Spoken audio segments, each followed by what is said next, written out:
The Godfather is one of the greatest films ever made. Don Vito Corleone is one of the most iconic characters in cinema. Millions of people around the world have watched that film and felt something close to respect for the fictional mob boss at the center of it. A man of honor, a man of tradition, a man who refused to deal in the dirty business of drugs because it was beneath him. But Mario Puzo, the man who wrote this story, had a secret. The real-life mafia boss he borrowed the most from was too dark to put on the screen in one piece. He was too violent, too cold, too treacherous. So Puzo split him into two characters, the good one and the bad one. And he quietly buried the worst parts of the real man where no Hollywood camera could reach. Today, we are digging up those buried parts, because the real Don Vito was nothing like the one you loved on screen. Section 1. The Two-Sided Mirror. The only real man who inspired both Corleone and Barzini. When Mario Puzo sat down to write The Godfather in the late 1960s, he had a problem. He wanted his main character, Don Vito Corleone, to feel real. He wanted him to feel like a man you could actually meet in a Brooklyn social club in 1945. But Puzo had never actually known a mafia boss. So he did what any careful writer does. He read, he researched, he listened to stories, and he built his Don Corleone out of pieces of real men. Three names come up again and again when historians talk about who inspired Don Vito Corleone. Frank Costello gave him his soft, raspy voice, the one Marlon Brando famously copied after listening to tapes of Costello speaking to a Senate committee. Carlo Gambino gave him his quiet way of moving through the world, the habit of staying out of the newspapers. Joe Profaci gave him his olive oil business, the legitimate front that hides the real work underneath. But there was a fourth name, a name that Puzo could not quite fit into Don Vito Corleone because the man behind that name was too much. Too violent, too scheming, too hungry. So Puzo did something interesting. He took that fourth man and he turned him into the villain. The villain of The Godfather is Don Emilio Barzini. In the film, Barzini is played by Richard Conte. He is the cold, smiling, suit-wearing Don who sits across the table from Vito Corleone at the peace meeting and pretends to be a friend. He is the one who secretly plans to kill Sonny. He is the one who wants to take over everything. He is the one Michael Corleone finally has shot dead on the steps of a courthouse at the end of the film. And the man Don Barzini was based on was Vito Genovese. The Barzini crime family in the film was modeled directly on the real-life Genovese crime family. Barzini's hunger to become the boss of all bosses, his willingness to betray any ally to get there, his push to bring the five families into the heroin trade, every single one of those traits came from the real-life story of Vito Genovese, a man who tried to do exactly those things in the 1950s. So here is what makes Vito Genovese completely unique in the history of organized crime. He is the only real mafia boss who directly inspired both the hero and the villain of The Godfather. He gave Don Vito Corleone his first name. He gave Don Barzini his ambition, his methods, and his entire family structure. Puzo looked at Vito Genovese and could not decide if he was a godfather or a monster. So he split him in two. Even the actor who played Barzini, Richard Conte, had been considered for the role of Don Vito Corleone before the part went to Brando. The line between the two characters was always blurry in the writing, and it was blurry because the real man they were both borrowed from was one person. But here's the part that matters most. If you read the books written by organized crime historians like Selwyn Rabb and Anthony DeStefano, if you read the FBI records, if you read the court testimony from the 1950s, you start to see something strange. The real Vito Genovese was darker than Don Vito Corleone, and he was also darker than Don Barzini. He was darker than both of the characters Puzo built out of him. Not a little darker, much darker. The fictional Corleone refused to deal in hard drugs because it was beneath him. The real Genovese was one of the men who pushed the American Mafia into the heroin trade in the first place. The fictional Barzini planned one betrayal. The real Genovese planned dozens across 4 decades. Puzo took the cleanest parts of Genovese and gave them to Corleone. He took the scheming parts of Genovese and gave them to Barzini. And then he quietly left out everything else. Because everything else in 1969 would have been too much for a Hollywood movie. In the coming sections, you will hear about a murder in a Brooklyn coffee shop that started everything. You will hear about a husband who was strangled on a rooftop so Genovese could marry his widow 12 days later. You will hear about a newspaper editor who was shot in the head on Fifth Avenue as a personal favor to Benito Mussolini.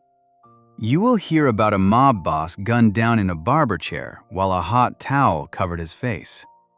You will hear about the day 100 of the most powerful gangsters in America ran into the woods of upstate New York in their expensive suits.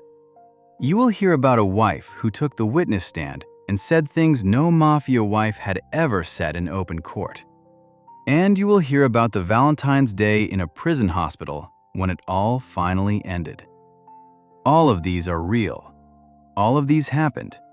And almost none of them made it into The Godfather. Because Puzo understood something that every writer eventually learns. Sometimes the truth is too dark for fiction. Sometimes a real man is so much more than what a script can hold. You have to break him into pieces and share him out between the good guys and the bad guys just to make him fit. Vito Genovese was that man. And to understand why the Godfather films needed to split him in two, you have to go back to the very first serious murder he ordered. A murder committed in broad daylight in a Brooklyn coffee shop in 1934 over a sum of money so small it would barely cover a down payment on a car today. A murder that Puzo could never have put into his novel because the reason behind it was too petty, too ugly, and too human to match the dignified world of Don Vito Corleone. Section 2. The Botcha Murder. The crime Vito Corleone would never have committed. There is a moment in The Godfather that every fan remembers. Virgil Sollozzo, the drug trafficker, sits down with Don Vito Corleone and asks him to join the heroin business. Don Vito listens politely. He hears the man out. Then he refuses. Narcotics, he says, are a dirty business. Not for him. Not for his family. That scene defines the fictional Don Vito. It tells the audience who he is. He is a man with standards, a man who draws lines, a man who would rather lose money than touch something he sees as beneath him. The real Vito Genovese had no such lines, and the first serious murder he ever ordered proved it. It started in 1934 in New York. Genovese was not yet a boss. He was still working his way up inside the crime family run by his lifelong friend, Charles Lucky Luciano. To make money on the side, Genovese and a small-time gangster named Ferdinand Botcha put together a scam. Botcha was a gambler and a setup man. His job was to find a rich victim. Then he would bring that victim to Genovese, and together they would cheat him in a rigged card game. They found a wealthy Italian businessman. They lured him into the game. They cheated him out of $150,000. In 1934 money, that was a small fortune. Enough to buy several houses, enough to change the lives of everyone involved. Botcha had done his part. He had introduced the victim. He had helped run the scam. And now, he wanted his share. He asked Genovese for $35,000, which was the cut they had agreed on before the job.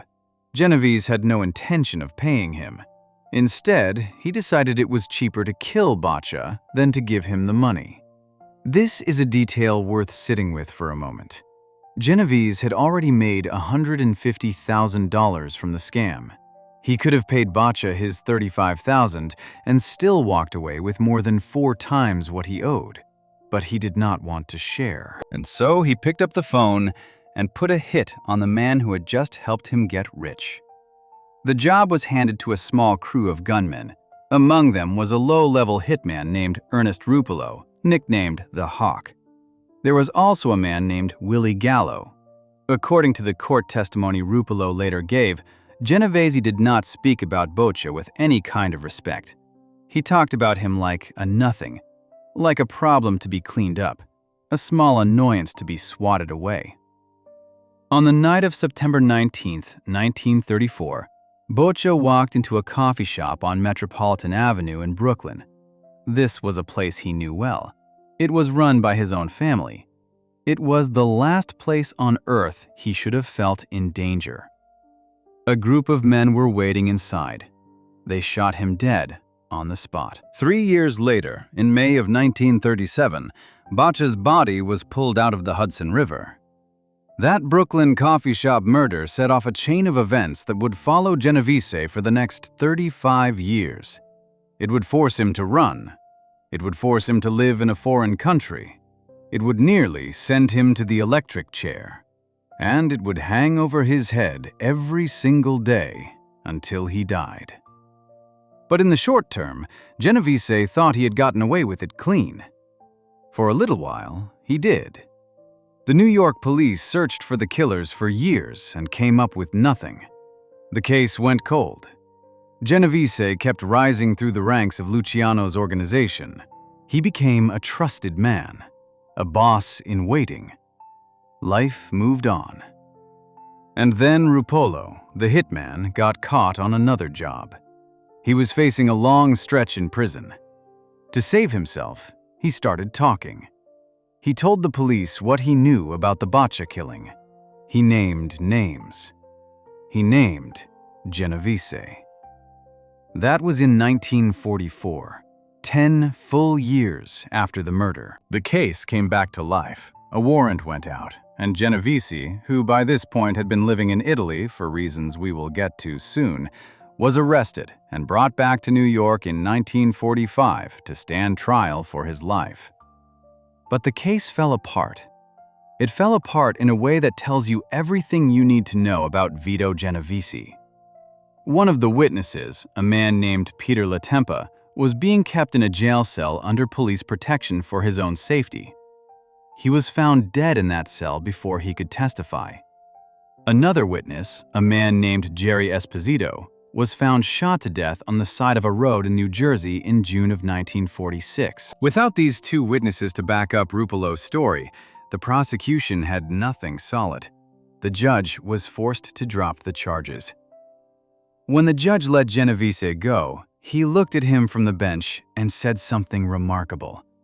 He said that if there had been even a shred of corroborating evidence left, Genovese would have been condemned to the electric chair. Genovese walked out a free man.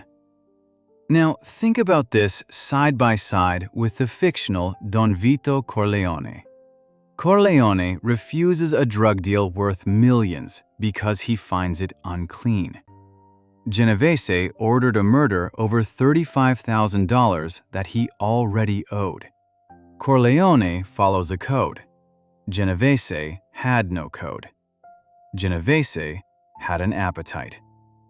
Puzo could never have put this story into The Godfather. It is too small, too greedy, too ugly. There is no tragic honor in killing your own partner to skip out on a bill. There is only a cheapness that does not fit the world of Don Vito Corleone. Before we move on, if you're enjoying this analysis, please consider subscribing. It helps the channel tremendously. But the Botcha murder was only the beginning of what Genovese was willing to do to get what he wanted. Because while the case was still fresh and the police were still asking questions, Genovese was already planning something even colder. He had his eye on a woman. She was already married to someone else, and that someone else was about to have a very bad night on a Manhattan rooftop. Section 3. the murdered husband, how Vito got his wife. In The Godfather, there is a long, slow stretch set in the hills of Sicily. Michael Corleone has fled America after the shootings in the restaurant. He is hiding in the countryside. He sees a local girl named Appalachin walking in the village, and he falls for her on the spot. Her father is cautious. Michael does things the traditional way. He asks permission. He courts her honestly. He marries her with her family's blessing. It is one of the most romantic sequences in the film. It is also the cleanest possible version of how a mafia man finds a wife. The real Vito Genovese found his second wife in a very different way. He found her by having her first husband strangled on a rooftop in Manhattan. The story begins in 1931. Vito was still in his early 30s. He was married to a woman named Donata Ragone. By all accounts, Donata was a quiet, normal wife who kept out of his criminal life. That year, she got sick with tuberculosis. Within months, she was dead. Most men would take some time to grieve. Vito did not. Almost immediately after Donata's funeral, he began chasing another woman. Her name was Anna Petillo. She was, strangely enough, a blood relative. Her mother was a cousin of Vito's, which made Anna his distant cousin through family lines. But that was not the main problem with his interest in her. The main problem was that Anna was already married. Her husband was a man named Gerard Vernatico. He was a regular working man with no criminal record. He had married Anna back in 1924 when she was 19 years old. The marriage was not a happy one, and the family had never been fond of Gerard, but he was her husband in the eyes of the church and the law, and Vito Genovese wanted him gone. On March 16, 1932, Gerard Vernatico was found dead on the rooftop of a building in Manhattan. He had been strangled. This was not a clean job. It was brutal and messy and done with bare hands. The police who climbed up to investigate found something else on that same rooftop. A second body. A man who had no connection to organized crime. He appears to have been someone who wandered up there at the wrong moment and saw something he should not have seen. So they killed him too. Think about that for a second. A random man, a stranger, someone who was not part of any of this, was murdered simply because he happened to be in the wrong place at the wrong time.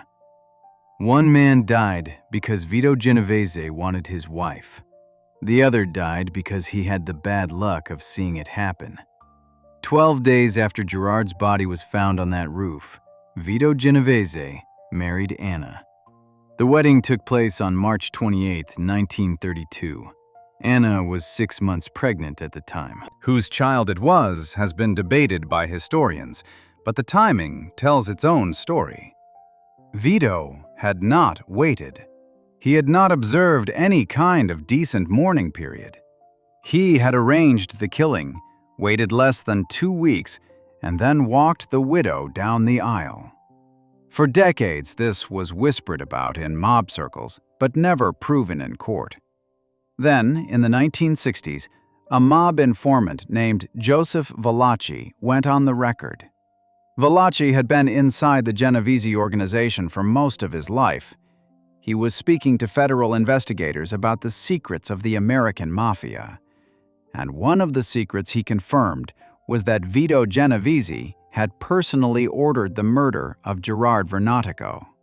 Not because of a business dispute, not because of a debt, not because of any mafia politics, because he wanted the man's wife. Anna, by all accounts, understood exactly what had happened. She knew what Vito was. She went into that marriage with her eyes open, and for years she played the part of the quiet mafia wife. But the marriage itself was a disaster from the inside. Years later, when she finally broke away from Vito and took him to court, she would describe what the marriage had actually been like behind closed doors. She would say he had beaten her many times. She would describe specific injuries. She would say she had lived in fear for most of their marriage. We will come back to her courtroom testimony later, because it became one of the most shocking moments in Mafia history. But for now, think about the picture this paints of the man Mario Puzo was trying to turn into fiction. Don Vito Corleone in the novel and film is a devoted family man. His love for his wife is simple and deep. His home is his sanctuary. When he talks about family, he means it. The real Vito Genovese saw a woman he wanted, had her husband killed, ignored a dead stranger who got caught up in it, married her less than 2 weeks later while she was carrying someone's child, and then allegedly beat her for the next 20 years. There is no version of The Godfather where Don Vito Corleone could have done any of these things and still been the wise, dignified father figure the audience is asked to love. It simply does not work. The two ideas cancel each other out. Puzo knew this, so he gave Vito Corleone a clean marriage and a loyal wife, and he left the real history of Vito Genovese in the shadows where the movie cameras could not reach. But what Puzo could not have predicted is that Vito Genovese was already thinking about a much bigger problem by 1937. The police were closing in on the Botcha murder case. Witnesses were starting to talk. Warrants were being drawn up. Vito knew that if he stayed in New York, he was going to prison, or worse, the chair. So he packed a suitcase full of cash and boarded a ship for Italy. What he found when he got there was something no other American mafia boss has ever been directly linked to, because the man waiting for him on the other side of the ocean was Benito Mussolini. Section 4. Fleeing to Mussolini. The Nazi-adjacent chapter.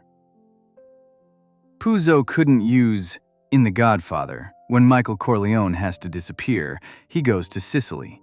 He spends his exile in the quiet countryside. He lives in a stone house.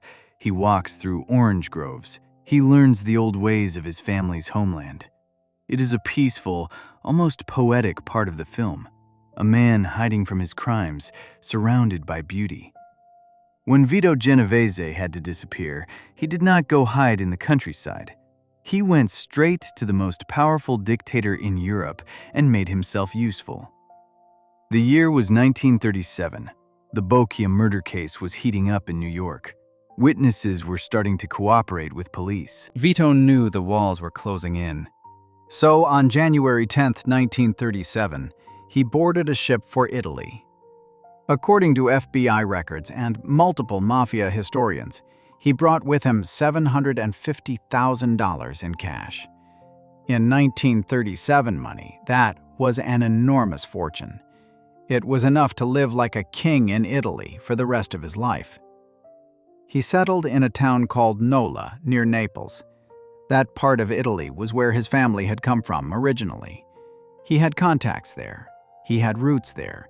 He could disappear into the local community and quietly wait out the heat in New York. But Vito Genovese was not a man who disappeared quietly. He never had been. Within a short time, he had started using his American cash to buy influence with the people running Italy. And at the top of that list was Benito Mussolini. Mussolini was the fascist dictator of Italy. He had been running the country since 1922. By the late 1930s, he was deeply tied up with Adolf Hitler and the Nazi regime in Germany. Italy and Germany were forming the alliance that would later fight the United States and the Allied powers in World War II. Vito Genovese, an American citizen at this point, was about to become friendly with the men at the center of all of this. According to the research done by author Anthony DeStefano in his book The Deadly Dawn, and confirmed across multiple mafia historians, Genovese worked closely with fascist officials in Rome. One of the men he built a relationship with was Galeazzo Ciano. Ciano was not just any Italian official. He was the foreign minister of fascist Italy. And more importantly, he was married to Etta Mussolini, the oldest daughter of Benito Mussolini himself. So when Genovese got close to Ciano, he was getting close to the dictator's own son-in-law. Genovese also, according to the same sources, donated money directly to the fascist party. He wanted to be seen as a loyal supporter of the regime, and he made sure that Mussolini's inner circle knew his name. There is also the story of the cocaine. According to research pulled together in the Mob Queens podcast and covered by the Wikipedia entry on Anna Genovese, Vito allegedly supplied cocaine to Mussolini's son. This detail has been reported in multiple serious sources, but, as with many mafia stories from this era, it rests on second-hand accounts rather than direct court evidence. Still, it was widely believed within the American mafia community that Genovese had made himself personally useful to the Mussolini family in some very specific ways. But the most shocking piece of this chapter comes from Anna Genovese herself, years later, when she took the witness stand in a New Jersey courtroom. We will cover that courtroom moment in full detail later on, but one of the things Anna said under oath is relevant here. She testified that she and Vito had been entertained as guests by Hermann Göring. Göring was the head of the Luftwaffe, the German Air Force. He was one of the highest-ranking Nazi officials in the entire Third Reich. He was one of Hitler's closest men. Anna Genovese stated in open court that she and her husband were the only American guests invited to this gathering with Göring. She said this under oath. She said it while being cross-examined, and the newspapers of the time printed it. Let that sink in for a moment. An Italian-American mafia boss, born in the United States, raised in Little Italy, building his criminal empire in New York, fled his home country, crossed an ocean, and ended up sitting at a table with one of the top leaders of Nazi Germany. You will never see this in a Godfather film. You could not put this in a Godfather film. The entire moral logic of the Corleone family is built on the idea that they are Americans first. They are immigrants who came to this country, worked hard, and built a life. Yes, they broke laws. Yes, they killed rivals. But they were loyal to America. When war came, the Corleones were on the American side. That is the whole point of the family that Puzo created. Vito Genovese did the opposite. When war came, he was in Italy, playing friend to the men fighting against American soldiers. He was pumping American dollars into the pockets of fascist officials. He was cozying up to the leadership of regimes that would go on to kill millions of people across Europe. There is no way to clean this up for fiction. There is no way to write a scene where Don Vito Corleone hosts Hermann Göring for dinner and still have the audience love him. The film simply cannot hold that weight. So Puzo, who surely knew at least some of these stories through his research, quietly set them aside. The fictional Don Vito stays in America. He never crosses the ocean. He never shakes hands with dictators. He fights his battles on the streets of New York, not in the palaces of Rome. Before we move on, if you're enjoying this analysis, please consider subscribing. It helps the channel tremendously. But Genovese's friendship with the fascists was not just for show. It came with a price tag. Mussolini, for all his power, had a personal enemy he could not reach. An Italian journalist living in New York who had been attacking the fascist regime in print for over a decade. And when the dictator whispered that name to his American mafia friend, Vito Genovese saw an opportunity to prove just how useful he could be. Section 5. The Carlo Tresca assassination. A murder as a favor to a dictator. There is a scene in The Godfather that every person who has seen the film remembers. It is the opening wedding scene. Don Vito Corleone sits in his dim study, while outside his daughter's wedding party goes on. One by one, people come to him and ask for favors. A funeral director asks for justice against two men who hurt his daughter. A baker asks for help with an immigration problem. A singer asks for a role in a Hollywood film. Don Vito listens to each request. He thinks carefully. He grants the favor. It is a small, human scene about power, about how a godfather uses his strength to help the people in his community. Vito Genovese did favors too. But the favors he did were for a very different kind of person. And the biggest favor he ever did for anyone was a killing in broad daylight in Manhattan, done on behalf of the dictator of Italy. The target was a man named Carlo Tresca. Carlo Tresca was not a criminal. He was not a rival gangster. He was not a traitor to the Mafia. He was a journalist. Specifically, he was the editor of an Italian-language newspaper in New York called Il Martello, which means the hammer. Tresca had been running that paper since 1918, and for more than 2 decades, he had used it to attack one man above all others: Benito Mussolini. Tresca was born in Italy in 1879. He had come to America in 1904, long before Mussolini ever took power. He was a labor organizer, he was a speaker, he was a writer. His politics were far to the left, but what made him truly dangerous to the fascist regime was that he spoke directly to Italian Americans. He reached the same community that Mussolini's Italy desperately needed to keep on its side. Every week, Tresca's newspaper reminded Italian Americans that the dictator in Rome was a tyrant, that fascism was evil, that the men who supported Mussolini were not heroes of the homeland, but enemies of freedom. Mussolini tried everything to shut him up. The Italian government pressured the American government to deport Tresca. It failed. They tried to have his newspaper banned on obscenity charges. President Calvin Coolidge commuted the sentence. They sent thugs. They planted bombs. Tresca kept publishing. He slept in a different apartment every night for months at a time. He knew they were coming for him.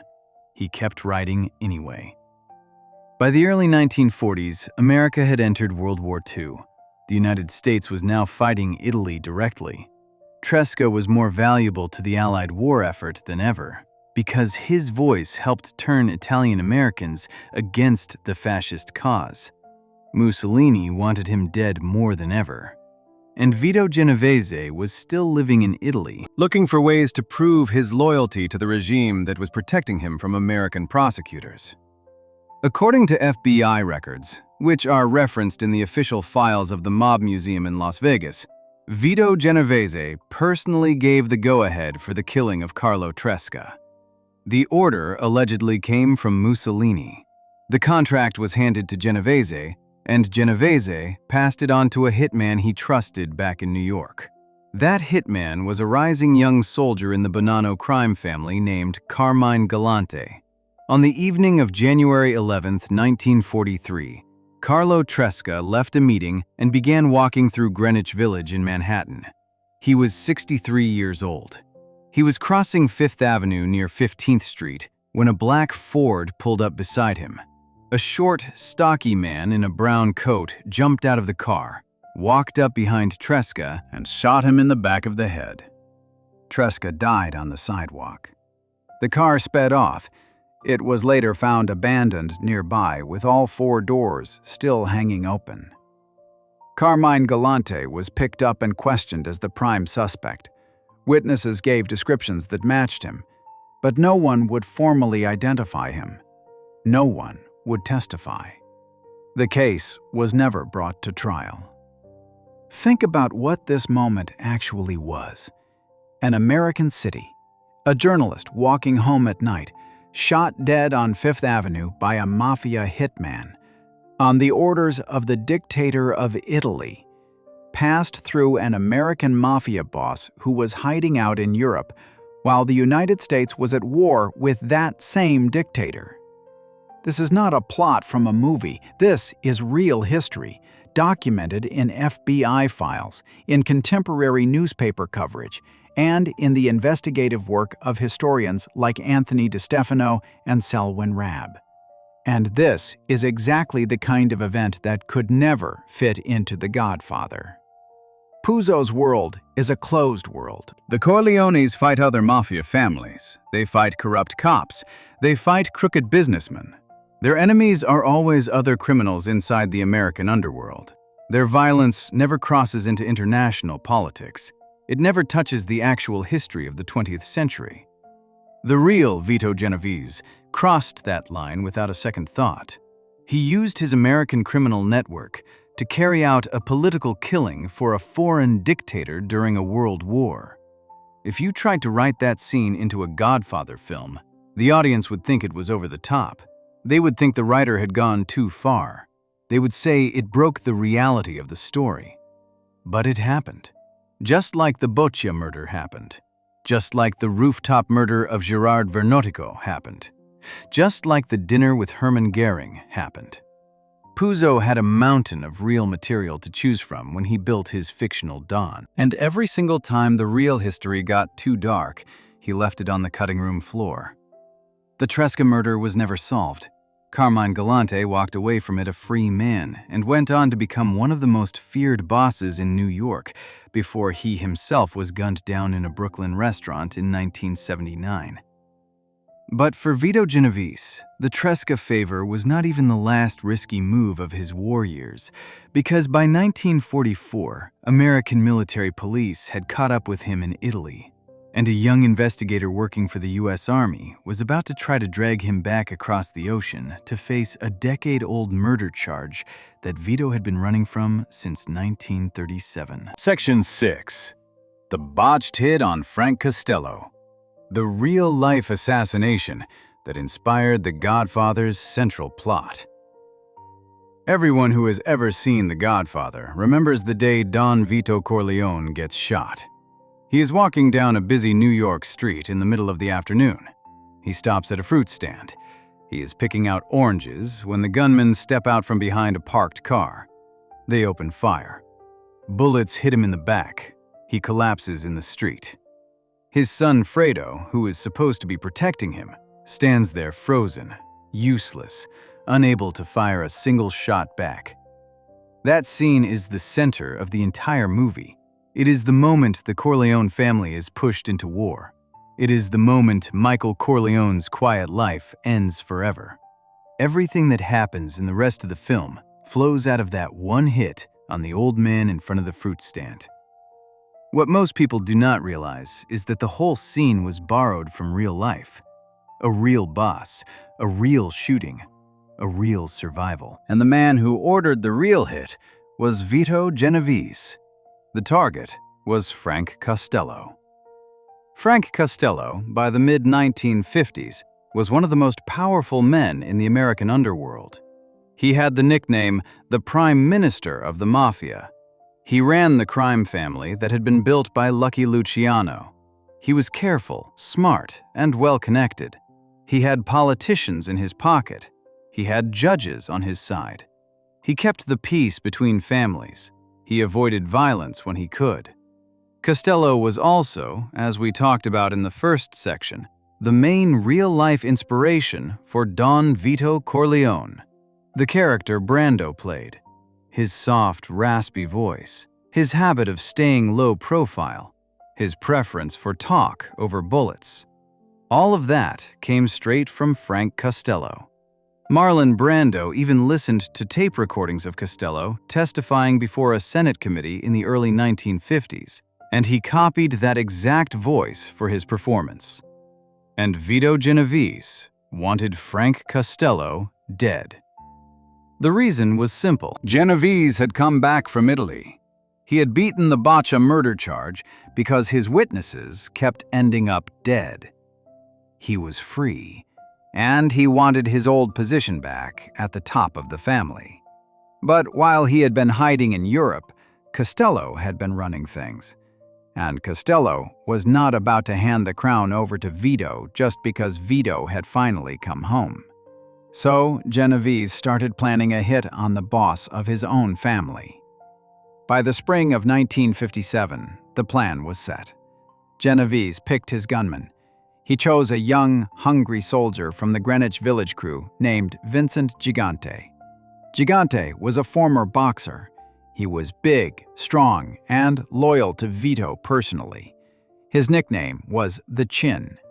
Years later, Gigante would become famous for walking around in a bathrobe, pretending to be mentally ill to avoid prosecution. But in 1957, he was just a rising hitman looking to prove himself. The night of May 2nd, 1957, Frank Costello finished a night out at a Manhattan restaurant. He got in a cab. He told the driver to take him home. He lived at a fancy apartment building called The Majestic on Central Park West.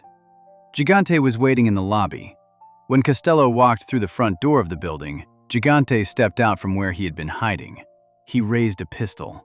He shouted something at Costello to make him turn around, and he fired a single shot at his head from close range. By every law of physics, that shot should have killed Costello instantly. But something strange happened. The angle was off.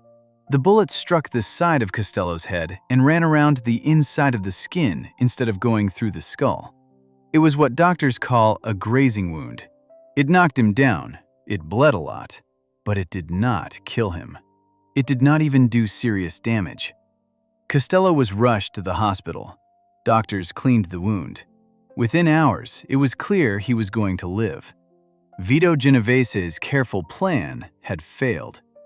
But Genovese had won anyway. Because Frank Costello, after lying in that hospital bed thinking about what had just happened, decided he was done. He was in his 60s. He had money. He had a nice apartment. He had a wife he loved.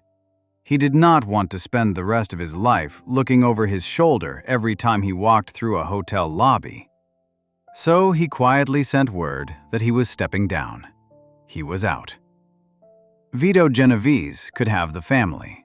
And just like that, the hit that technically failed was also the most successful Mafia power move of the decade. At the trial that followed, the doorman of the Majestic identified Gigante as the shooter. It seemed like a clean case.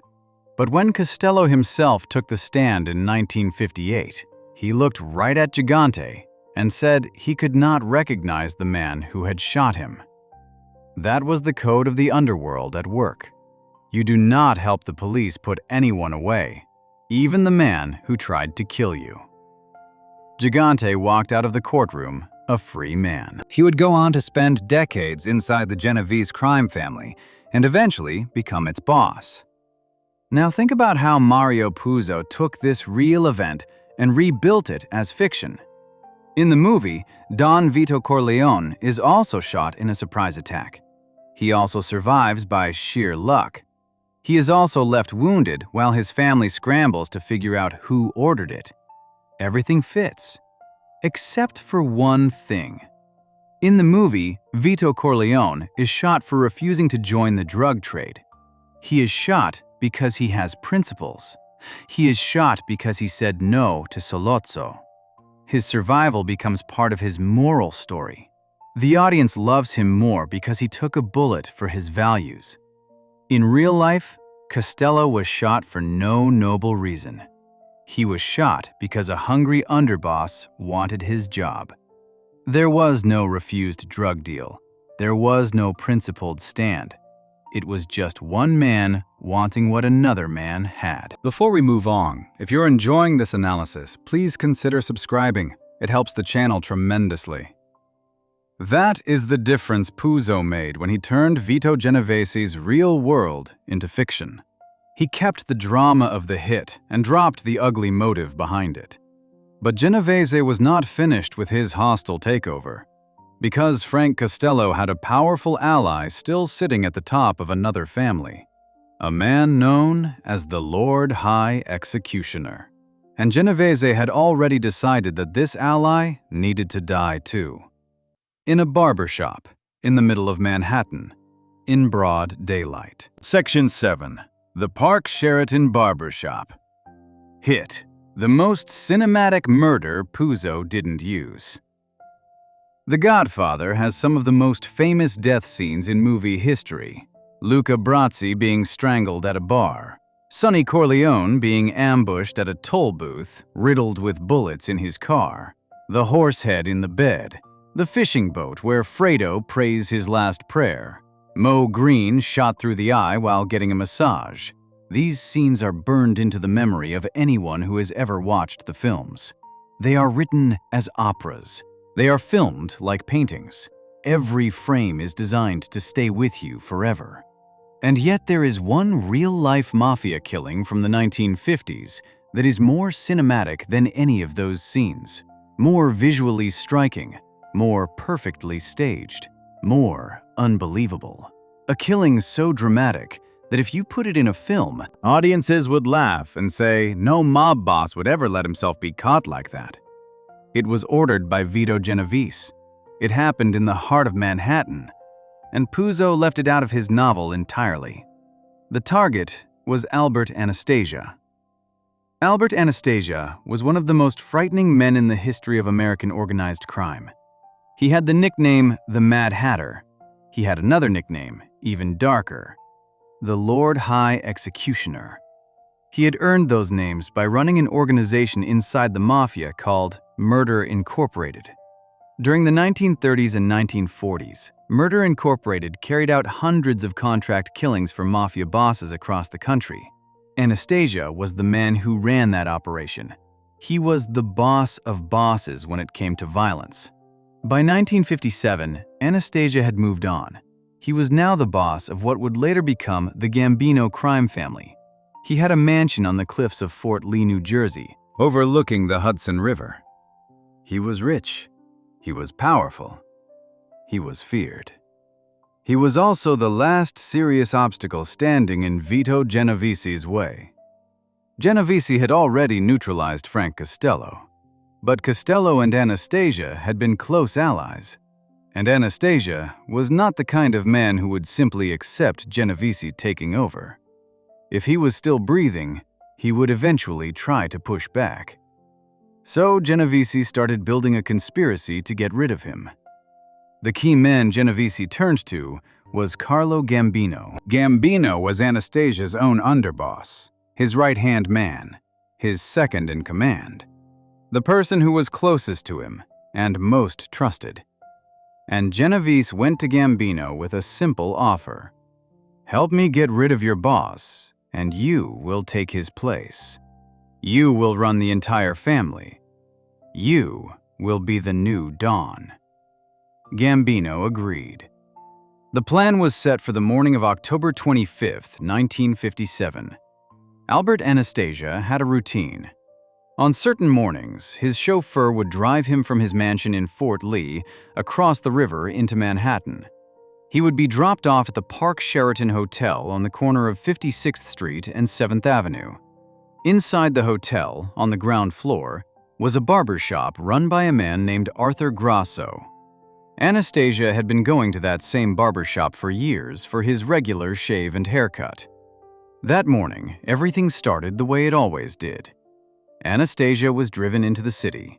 His longtime bodyguard, a man named Anthony Coppola, walked with him to the front of the shop. But then, instead of staying with his boss, Coppola stepped outside and went for a walk. He said he had an errand. He did not come back. Whether Coppola knew what was about to happen has been debated by Mafia historians for almost 70 years. Either way, the result was the same. The most feared killer in America was now sitting alone in a barber chair in a public hotel lobby without a single man to protect him. Anastasia took his seat in the fourth chair. His barber, a man named Joseph Boccino, wrapped a hot towel around his face to soften his beard for the shave. And in that moment, with his eyes covered and his vision blocked, two men walked into the shop. They were wearing scarves pulled up over the lower half of their faces. They had handguns drawn. They walked straight to Anastasia's chair and started firing. They fired around 10 shots. The bullets hit him in the head, in the back, in the hip, and in the hand. The Lord High Executioner, with the towel still on his face, somehow got up. He lunged forward. He charged at his killers, but his eyes were half covered. His mind was disoriented, and he was already badly hurt. He ran toward what he thought were the gunmen. In reality, he was running at their reflections in the large barbershop mirror on the wall. He crashed into the mirror and collapsed on the floor. He was dead within seconds. He was 55 years old. The shooters walked out and vanished into the streets of Manhattan. To this day, nobody has ever been formally charged with the killing. The names of the gunmen have been debated for decades by historians, with different mob informants pointing at different crews, but the man who ordered it was clear. It was Vito Genovese, working in partnership with Carlo Gambino. The day he died, Anastasia's family was handed over to Gambino exactly as promised. Here is what makes this scene impossible for a Godfather film. It is too perfect. A powerful mob boss, a hot towel over his face. His bodyguard conveniently missing. Masked killers walking in off the street in the middle of a work morning in Midtown Manhattan. The boss charging at his own reflection in a mirror. Dying on a marble floor, surrounded by tools of a barber shop. If Puzo had written this into his novel, editors would have told him to cut it. They would have said it was too staged, too symbolic, too obviously a metaphor about a man who could not tell reality from illusion at the end of his life. But it actually happened, exactly like that, in the real world, in 1957. The old barbershop is now a Starbucks. The chair Anastasia sat in was bought by a collector and is now on display at the Mob Museum in Las Vegas. After the killing, the hotel repositioned all the barber chairs so they no longer faced the mirrors, because the management could not bear to look at that reflection anymore. But for all the terror Genovese had just caused, he had also made a huge mistake, because killing Anastasia was not the end of his plan. It was only the setup for what he wanted to do next. He had decided he was going to bring every mafia boss in America together in one place. One secret meeting, one moment, and crown himself the boss of all bosses. What he did not know was that his summit was about to become the single greatest disaster in the history of the American underworld. Section 8. Appalachin, 1957. The real-life Mafia summit that destroyed them all. In The Godfather, there is a famous scene called The Meeting of the Five Families. Don Vito Corleone, recovering from the attempt on his life, sits at the head of a long, dark wooden table. Around him are the heads of the other major New York crime families. The room is quiet. The men are dressed in expensive suits. They speak carefully. They negotiate a peace. They shake hands. They leave. It is one of the most famous Mafia scenes ever filmed. It shows the underworld as a kind of secret government, a hidden society where serious men sit down and settle serious matters behind closed doors. Dignified, professional, invisible to the outside world. Vito Genovese actually tried to hold a meeting exactly like that in real life. A real summit of all the major mafia bosses in America. He wanted to be officially crowned the boss of all bosses, the capo di tutti capi. He wanted every family, from New York to California to Florida to Cuba, to come and kiss the ring. Instead, he caused the single greatest disaster in the history of the American Mafia. A disaster so complete that it changed the course of organized crime in the United States forever. A disaster so humiliating that it ended with some of the most powerful gangsters in the country literally running into the woods of upstate New York in their fancy suits, trying to hide behind trees. This is the story of the Appalachin meeting of November 14, 1957. It happened just 3 weeks after the barbershop murder of Albert Anastasia. Genovese had finished cleaning up his rivals. Now he wanted to make his power official.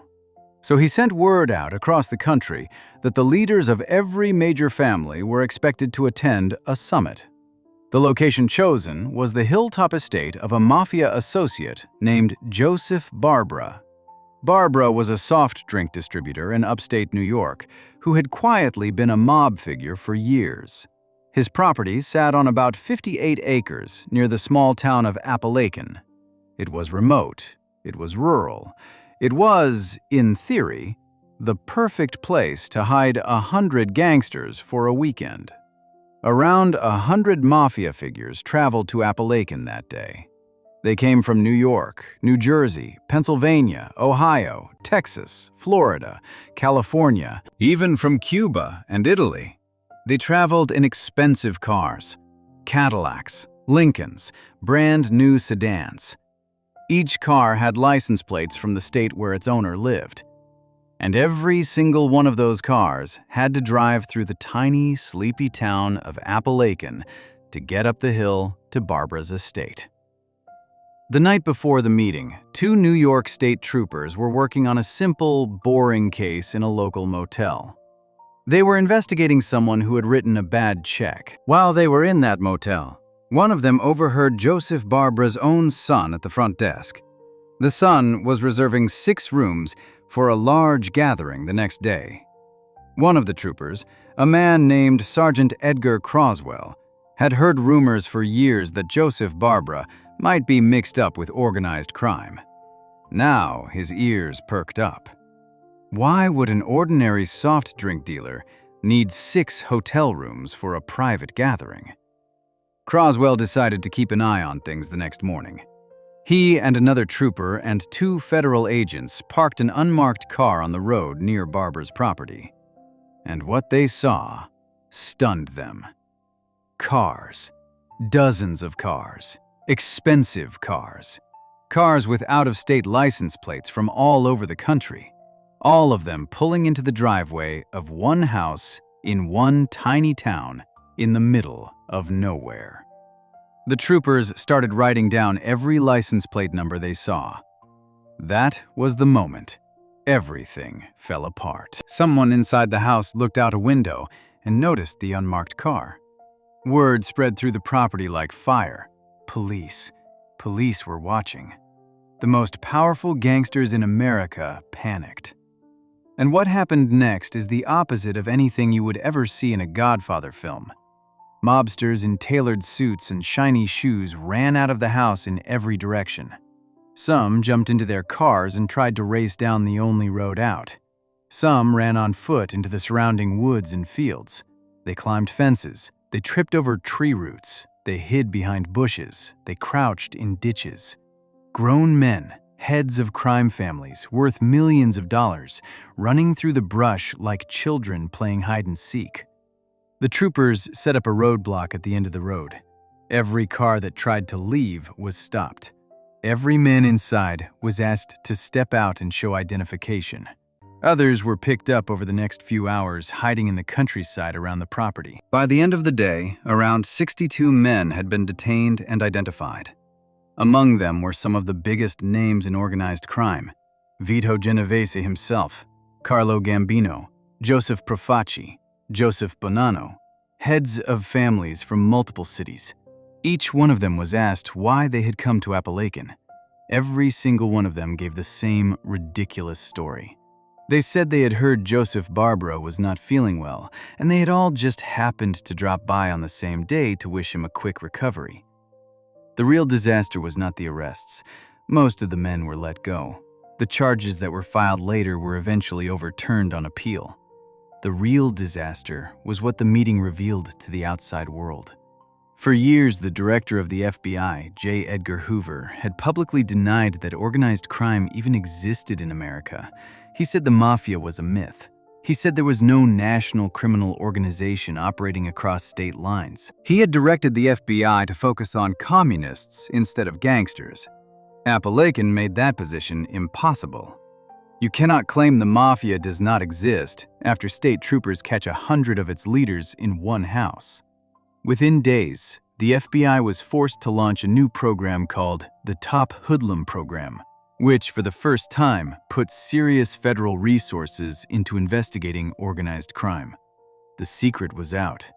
The hidden society had been dragged into the sunlight.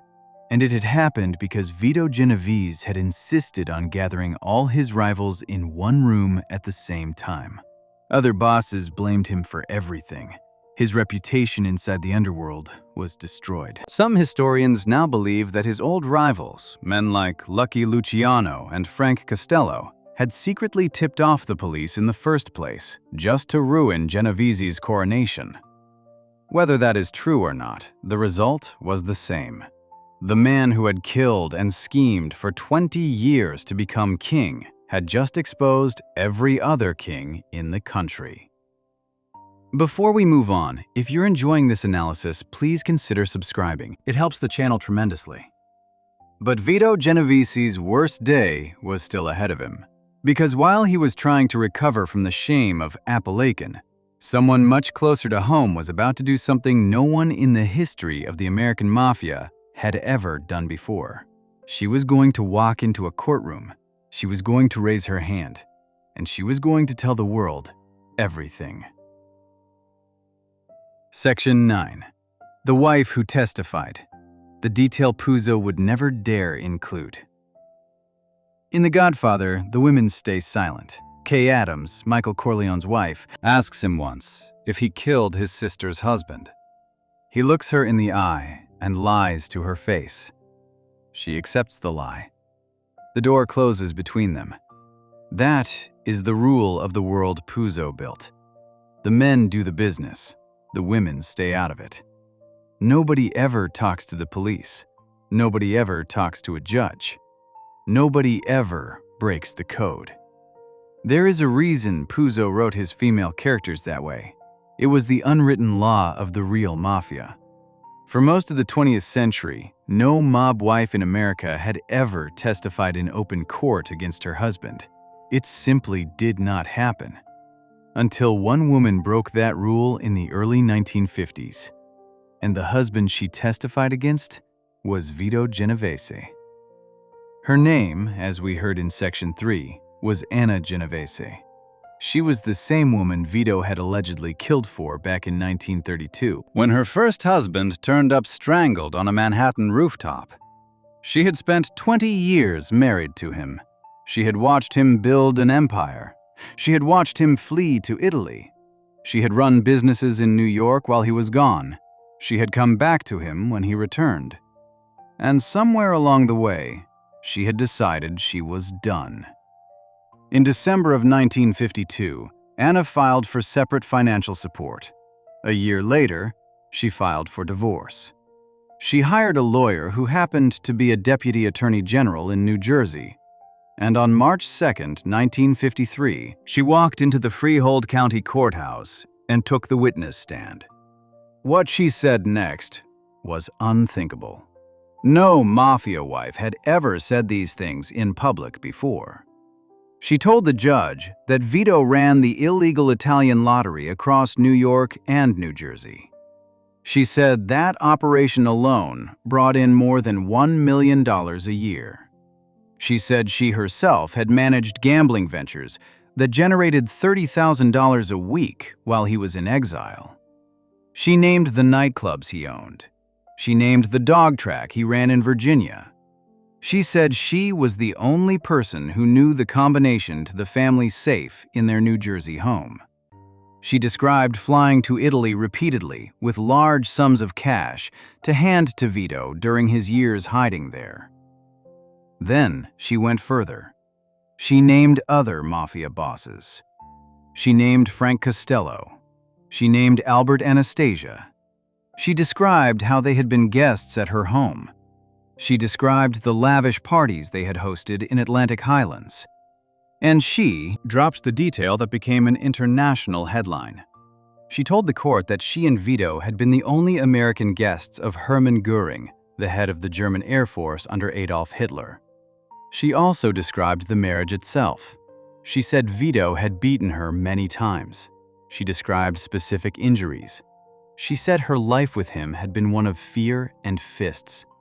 She said being married to him had endangered her health and made her life extremely wretched. Those words were printed in the New York Times in 1952. The syndicated newspaper columnist Dorothy Kilgallen, who covered the trial, wrote a famous line. She wrote that if she were Mrs. Vito Genovese, she would be awful careful crossing streets. It was half joke, half warning. Everyone who read it understood exactly what it meant. Vito struck back in the only ways he could. His lawyers attacked Anna's character on the stand. His witnesses tried to paint her as unreliable. He filed a countersuit for desertion. And quietly, behind the scenes, people around Anna started turning up dead. A mobster named Stephen France, who had been tasked by Vito with watching Anna while he was in Italy, was strangled in a Bronx restaurant on June 18, 1953. But the remarkable thing is that Anna herself was never harmed. She lived. She walked away. She outlived Vito by 13 years and died of natural causes in 1982. She had done what no one in her world had ever done, and survived it. Her testimony cracked the wall of silence that had protected the American Mafia for decades, and within just a few years, that crack was going to become a wide open hole. Because her husband was headed to a prison cell, and inside that cell, a terrified soldier named Joseph Valachi was about to become the first made man in the history of the Mafia to stand in front of the United States Senate and tell the world exactly how Cosa Nostra really worked. Section 10. The Prison Death and the Kiss. How Genovese's paranoia destroyed the Mafia. In The Godfather, Vito Corleone dies in his tomato garden. It is a warm afternoon. He is playing with his grandson. He is wearing an orange peel in his mouth, pretending to be a monster. He chases the little boy through the rows of plants. Then he clutches his chest. He collapses gently between the tomato vines. A good death. A peaceful death. A death surrounded by family in the sunshine. The real Vito Genovese died in a prison hospital in Missouri on Valentine's Day of 1969. Alone. At the age of 71. And he got there because his own paranoia had already destroyed the secrecy that the American Mafia had spent 50 years protecting. It started with the heroin case of 1959. The conviction that put him away for 15 years was, according to most serious Mafia historians, a setup. Lucky Luciano, Frank Costello, Meyer Lansky, and Carlo Gambino had all been burned by Genovese in one way or another. They allegedly pooled $100,000 and paid a low-level Puerto Rican dealer named Nelson Cantalopes to testify that he had personally met with Vito to set up a drug deal. Serious investigators have pointed out for decades that a man of Genovese's rank would never have sat face-to-face with a small-time pusher. But the government wanted him. The testimony was good enough to send to a jury, and on April 17, 1959, Vito Genovese was sentenced to 15 years at the Atlanta Federal Penitentiary. He kept trying to run his crime family from inside. He had underbosses running things for him on the outside. He had phone calls. He had visitors. For a while, he stayed powerful even behind bars. Then came the moment that changed everything. One of his own soldiers, a man named Joseph Valachi, was serving time in the same prison. Valachi had been made into the family back in 1930. He had been loyal for decades. But something in 1962 made Vito suspicious of him. The exact reason is still debated. Some say Vito thought Valachi had become an informer. Others say he was just being paranoid. Either way, in June of 1962, according to Valachi's own account, Vito pulled him close inside the prison yard and kissed him on the cheek. In the world of the Italian Mafia, that was not a gesture of love. That was the kiss of death. It was the traditional signal that a man had been marked for killing. Valachi took it exactly that way. He spent the next several days in absolute terror. He could not eat. He could not sleep. Every man in the yard looked like a potential killer. On June 22, 1963, he spotted a prisoner walking near him whom he thought was the hitman Vito had sent. Valachi acted first. He attacked the man and killed him with a piece of pipe, but he had made a mistake. The dead prisoner was a man named Joseph Saup. He had nothing to do with Vito Genovese. He had nothing to do with the Mafia. Valachi had killed the wrong man. Now facing a murder charge on top of his existing sentence, Valachi realized he had no way out. So he did the thing no made man in the history of Cosa Nostra had ever done before. He called the federal government and offered to talk. On September 27, 1963, Joseph Appalachin sat in front of the United States Senate and began describing the inner structure of the American Mafia in public. He named families. He named bosses. He explained how men became made. He explained the initiation ceremonies. He explained the commission.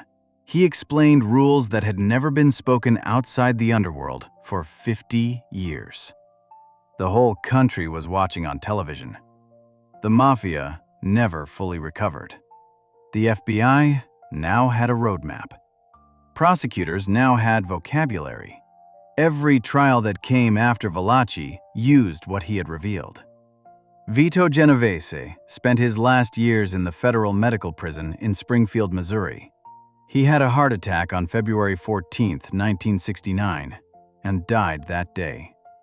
The man who had inspired both the hero and the villain of The Godfather spent his final breath in a prison bed. The family that still bears his name is one of the most powerful criminal organizations in America to this day.